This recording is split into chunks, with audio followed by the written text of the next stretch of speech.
Okay, today we're going to talk about maximal power at different percentages of 1 RM, influence of resistance and gender.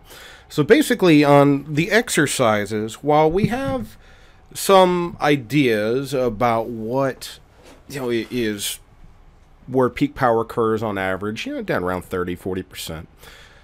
It does vary based off of training status and individual exercise, as we've seen before. Some things like the Taylor curl joint. It's a second class lever. So with the plantar flexion, peak power isn't actually achieved until 70-80% of 1 RM, just because of the nature of the joint. By second class lever, you have got more advantage with force, but you give up a lot of range of motion, so then you give up velocity as a result of that. So we've got a lot of different compounding factors that go into it, and also I think training status and strength play into this as well. So let's look at what they found in this study, where they used Division I soccer from University of Connecticut. So it was the men's and the women's team, and they were tested to determine the load at which max mechanical power is achieved. So they did their 1 RM, and then they came in and did 30, 40, 50, 60, and 70% of the individual 1 RM in the squat, jump, bench press, and hang pull exercises. Additionally, and on top of that, they did some free versus fixed form with the hang pull, which is pretty interesting. So free form is the typical barbell, and fixed form is the Smith machine techniques. And we look here, and you know what? Actually, instead of just looking at these, I wanted to pull up the paper, and hopefully it captures this as well. So just because instead of just having a couple of exercises, I thought it might be better just to go in here and look at the paper. So we see that the squat jump power, whenever it was pooled, it was down to 30 and 40% of the 1 RM. And that's exactly what's been found in the literature time and time again. So that's no surprise there. Squatting would occur a little bit higher, but for the squat jump, it's 30 to 40% of 1 RM. Now the squat jump power in watts is a percentage of 1 RM for the women. Okay, we see it here, and it occurs at 40 to 50%. So we see that we notice that it's a little flatter at the start, then drops off for the women, as opposed to the men, where it's just a straight stair step. So this would indicate that the men in this condition were more towards the velocity end of the spectrum, and the women more towards the center, so slightly more towards the force end of the spectrum. Now if we look down here for the squat jump power, whenever it's pooled, both of the data sets are pulled in together.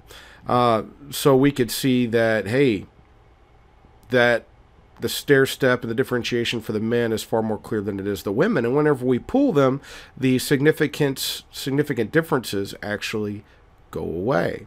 So that's actually pretty interesting that at no load was peak power at that point whenever we pool the gender. So that's kind of interesting. Now we look at the bench throw for men, and again we find 30% is peak power. Let's scroll down for the bench throw for the women, and we see 30, 40, and 50. And we see that 60 and 70 drop, flatten out quite a bit. Now, with this, what we can see is that there's not as big of differentiation like there is for men. It was very, very clear at this one load. It was at 30%, it was peak power for men. Where we see the peak is obviously at 30, 40 and 50 are also significantly higher. Now, whenever we look at the bench throw pooled,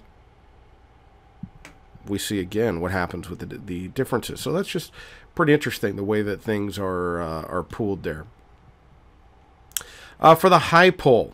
Now the high pull, if I remember correctly, there was no significant differences on the high pull. So they actually pooled the free and fixed form together.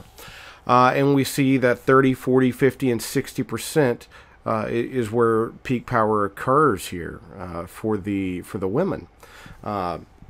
Now, this is interesting to me because we always hear about, at least from the sport of weightlifting, that if you're going to be training peak power, it needs to be done at about 80% because the form changes too much whenever it's light. Now, What, though, is going to be more important for athletes? Is it going to be the peak power of the movement, or is it going to be training the velocity of the spectrum and just using that exercise as a stimulus? And for me personally, I think it's going to be the latter. I think that the stimulus is more important because it's not the sport of weightlifting. Now, whenever we look down here for the pooled men and women, we see, 30, 40, 50 is about the same for men. 60 and 70 drop off a little bit. As far as being significantly different, I'm not so sure. But let's go back to the graphs, because we've got the results table. Now, something pretty interesting here. Here's the differences in the free and the fixed form. And we see at the lighter intensities that the fixed form, actually dang near all intensities except for the 70%, and that's honestly a splitting hairs difference, that the power is greater for men, and the power is also significantly greater for women. For women, it's greater across all.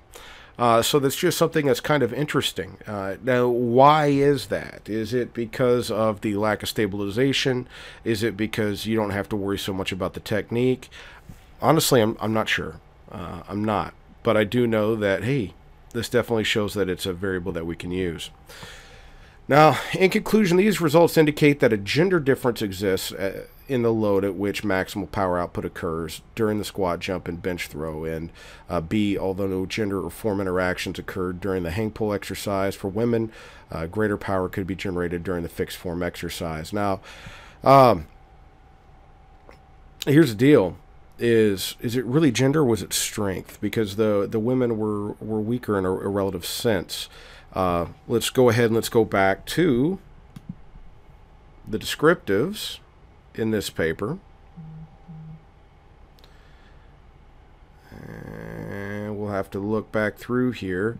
Squat RM was 121 kilos for the men, and 83 kilos for the women was the max. And let's just quickly think about this in terms of percentage of 1RM for, not percentage of 1RM, but let's look at relative strength. So let's just really quickly do this. We're going to go old school. I'm going to open up a calculator. You're seeing how Dr. Mann, does things, and how Dr. Mann flubs things up. So let's look here. Just as a quick inquisitive minds want to know. So we said it was 121 kilos divided by 77.6. So we're looking at 1.56 times body weight. Now women are 62.7 kilos.